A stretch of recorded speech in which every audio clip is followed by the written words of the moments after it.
Joining me on my screen are Aaron and Hunter. You and I met I think we met in New York a couple years ago. Yeah. I got a picture around here somewhere of a bunch of people on stage, and you were up there. And Aaron, were you there as well at the Wolverine event? I was the guy, standing somewhere towards the back of the crowd trying to hold back my tears. So it was a very emotional day for you, the day we met, Aaron. Is that what you're saying? Yeah, that's it. You gave me that.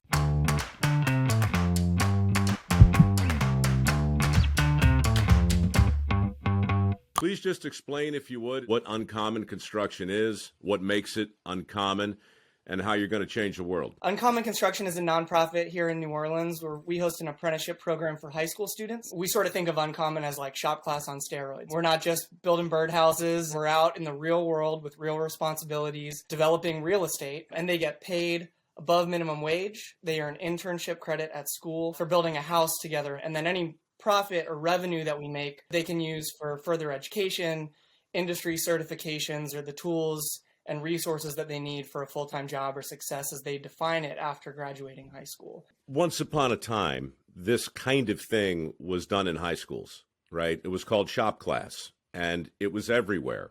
And it wasn't nearly as extensive as what you're doing, but at least it gave kids a chance to look at and see what a whole list of careers and vocations look like.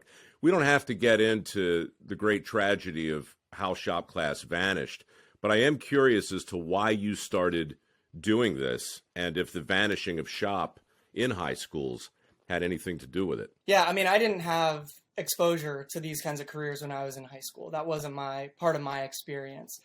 I dropped out of college the first time I went in my third year and responded to Hurricane Katrina as a Red Cross volunteer. That's how I originally came to New Orleans. And then when the Red Cross was done with me, I got my first job in construction as a day laborer. And Mike, this is when you and I first met, because I used to go to the job site and work, while all my friends were finishing up at college, and I'd get home to the hotel behind a strip club where I lived at the time. Wait a minute. Are you going to tell people you met me in a strip club? Because then it's just going to get weird. No. But I'd drink a Budweiser and watch Dirty Jobs, and I'd feel good about myself. And, when all my peers were off doing something else, and when the value system that I'd been most familiar with was telling me something else, you gave me some confidence. And I just fell in love with working on site. I fell in love with the mental and physical rigor of it.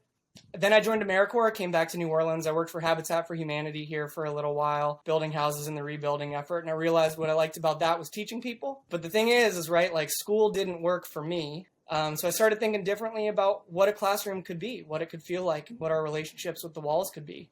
Put all my tools in my truck, came back to New Orleans, and Hunter joined the first class of apprentices at unCommon Construction. That was about 6 years or so ago.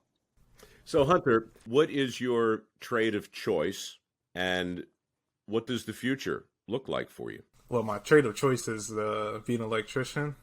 I'm about to turn out as a journeyman, and so I'm in the union. That means that I'll be able to travel around America and work in other places and see other places, and that's one of the biggest reasons that I joined the union and wanted to be a part of it. There's so many people today who, first of all, don't want to put in the time to learn a skill that's in demand.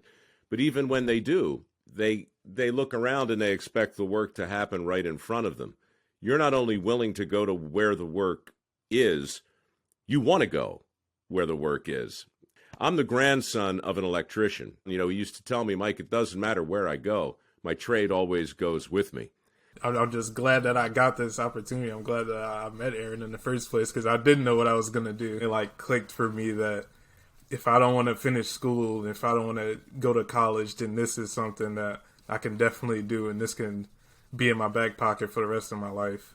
Hunter, what did you learn about yourself that you didn't know before?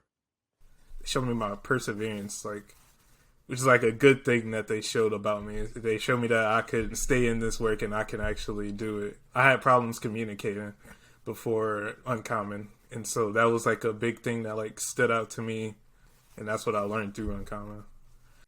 Aaron, obviously you understand how huge that is. Yeah, I was worried you were going to ask me a question because I'm about to tear up over here. Now you can go ahead and cry on your own time. Talk briefly, if you would, about the importance of businesses who care, stepping up, and what Wolverine has done specifically. We were really fortunate to meet Wolverine, and as soon as we met them, I like to say I sunk my claws into them and I haven't let go. You know, Me too. yeah, seriously. You know, I mentioned my first job in construction at the day labor company in Reno, Nevada. I didn't have my own steel-toed boots. I'd never owned a pair before. And I had to rent them from the company for $7 a day. And now we at unCommon are fortunate to partner with an incredible company like Wolverine, because for years have given our apprentices their first pair of steel-toed boots so that they are literally taking their first steps into the industry with a high-quality footwear, and they can take those steps with confidence. Well, look, I said I didn't want to turn it into a commercial, but check it out. That's what they're doing for you guys You have this a pair? year. I got a pair, man. Oh, man, that's cool.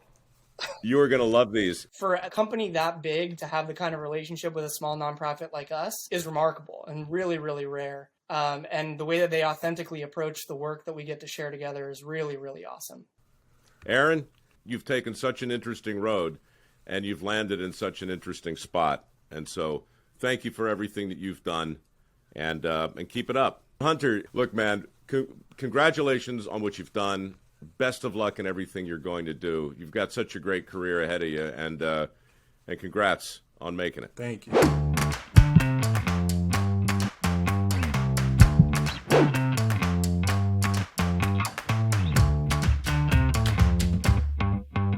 I hope this is like the first of a lot of times we have a chance to connect with each other. No, I'm afraid this is it. This is goodbye forever, Aaron. I'm sorry. Right. Well, then, you know, there we go.